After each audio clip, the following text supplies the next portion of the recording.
Hello बच्चों, let's see this question. The question says if x raised to the power 4 minus 16x cube plus 86x square minus 176x plus 105 is less than 0, then the number of integral values 3x can assume is.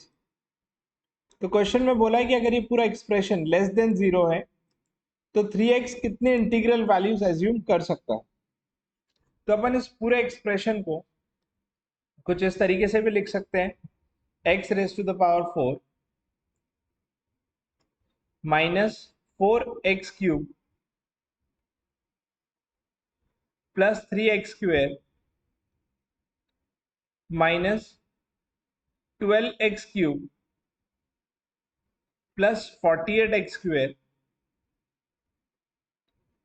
Minus 36x plus 35x square minus 140x plus 105 and ये पूरा जो expression है ये less than 0 हो जाए।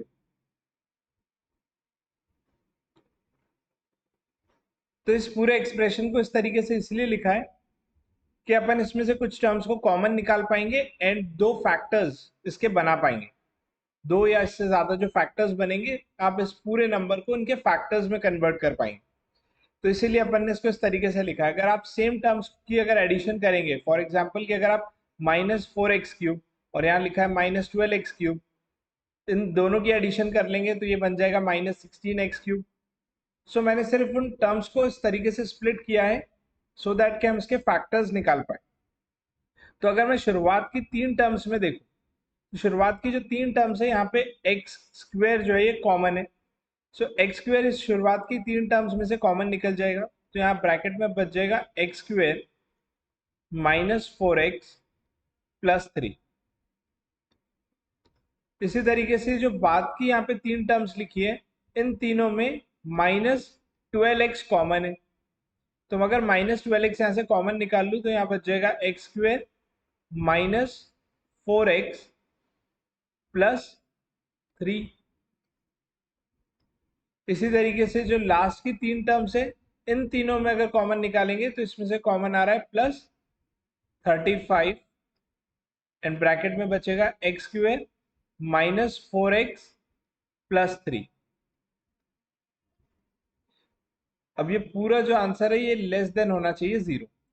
तीनों terms में x square minus 4x plus 3, x square minus 4x plus 3, x square minus 4x plus 3। So x square minus 4x plus 3 ये तीनों टर्म्स में कॉमन है तो इसको हम कॉमन कर सकते हैं एक बार x square minus 4x plus 3। And जो रिमेनिंग टर्म्स है तीनों जगह से एक्स स्क्वेयर सेकेंड में है माइनस 12x एंड थर्ड में है प्लस 35। ये बची हुई टर्म्स को एक बार लिख लेंगे। So x square minus 12x plus 35 is less than 0। अब ये क्वाड्रेटिक इक्वेशन बन गया है तो क्वाड्रेटिक इक्वेशन को हम सॉल्व करके इसके फैक्टर्स फाइंड आउट कर सकते हैं। सो फर्स्ट ब्रैकेट के जो फैक्टर्स है वो हमको मिलेंगे x minus 1 multiplied by x minus 3। इसी तरीके से आप सेकेंड जो है इसके अगर फैक्टर्स फाइंड आउट करेंगे तो इसके जो फैक्टर्स है ये मिलेंगे आपको x minus 5 multiplied by x minus 7। अब इन चारों टर्म्स का जो मल्टीप्लीकेशन है इन चारों फैक्टर्स का ये आना चाहिए लेस देन 0। अगर ये पूरा लेस देन 0 आना चाहिए तो इसके लिए मैं एक बार ग्राफ प्लॉट करके देख सकता हूँ। तो ग्राफ में हम एक बार x इज इक्वल्स टू 1 रखेंगे, एक बार x इज इक्वल्स टू 3। इनके फैक्टर्स के अकॉर्डिंग ये चारों वैल्यूज आपको एक बार रख के देखना। x माइनस 5 लिखा है सो x की जगह हम एक बार 5 रखेंगे एंड x माइनस 7 लिखा है सो एक बार x की जगह 7 भी रखेंगे। सो x की जगह 5 एंड x की जगह 7 ये सारी वैल्यूज हमको प्लेस करके देखनी है ग्राफ। तो अगर ग्राफ ये हमारा y एक्सिस है एंड ये x एक्सिस, इसमें यहाँ कहीं पर अगर x की वैल्यू 1 मिलती है, यहाँ पे 2, देन यहाँ 3, 4, 5, 6 एंड देन 7। तो अगर मैं जब x की वैल्यू अगर 1 रखता हूँ तो ऐसे केस में क्योंकि ये पूरे फैक्टर्स के अंदर आप देख सकते हैं कि x माइनस 1 दिया हुआ है, अगर x की वैल्यू 1 रखूंगा तो इस पूरे कंप्लीट फैक्टर्स का आंसर जो है मल्टीप्लाई होने के बाद 0 हो जाएगा। क्योंकि x की जगह अगर 1 आ जाएगा तो x माइनस 1 वाला जो ब्रैकेट है 0 हो जाएगा। तो इसीलिए अपन x की जगह 1 नहीं रखेंगे, अगर 1 रखेंगे तो 0 हो जाएगा। सो अपने को 1 से थोड़ी सी वैल्यू जो है वो बड़ी रखनी होगी, और जब मैं x की वैल्यू 1 से बड़ी रखूंगा और ये चारों फैक्टर्स की वैल्यू अपन फाइंड आउट करेंगे, तो इसमें x माइनस 1 का जो आंसर है ये ग्रेटर देन 1 आएगा, x माइनस 3 में जो आंसर है वो लेस देन 0 आ जाएगा, मीन्स नेगेटिव नंबर आ जाएगा। इसी तरीके से x माइनस 5 में भी नेगेटिव आएगा एंड x माइनस 7 में भी नेगेटिव आएगा। सो इस पूरे फैक्टर्स का जो मल्टीप्लीकेशन है वो नेगेटिव में चला जाएगा।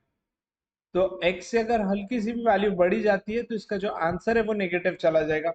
इसी तरीके से जब अपन x की वैल्यू 3 रखेंगे तो उस फैक्टर्स का जो मल्टीप्लीकेशन है वो ग्रेटर देन 0 जाएगा।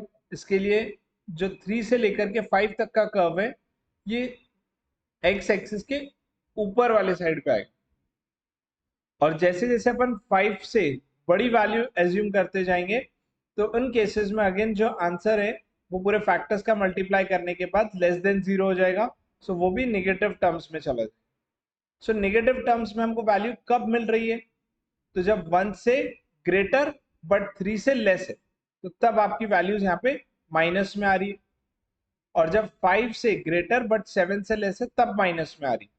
अदरवाइज 3 से ग्रेटर एंड 5 से लेस में जो वैल्यू है वो पॉजिटिव आएगी। और हमको क्या बोला था कि इसका जो पूरा एक्सप्रेशन का आंसर है वो लेस देन 0 होना चाहिए, और ये हमारे फैक्टर्स आए थे x minus 1 multiplied by x minus 3 multiplied by x minus 5 multiplied by x minus 7। तो इन चारों का जो मल्टीप्लिकेशन है लेस देन 0 आना चाहिए। तो लेस देन 0 मीन्स के नेगेटिव टर्म्स में आना चाहिए, एंड नेगेटिव टर्म्स में तभी आ पाएगा जब x greater than 1 but less than होना चाहिए 3, एंड सेकेंड कंडीशन है कि x जो है ये ग्रेटर देन होना चाहिए 5 बट लेस देन होना चाहिए 7।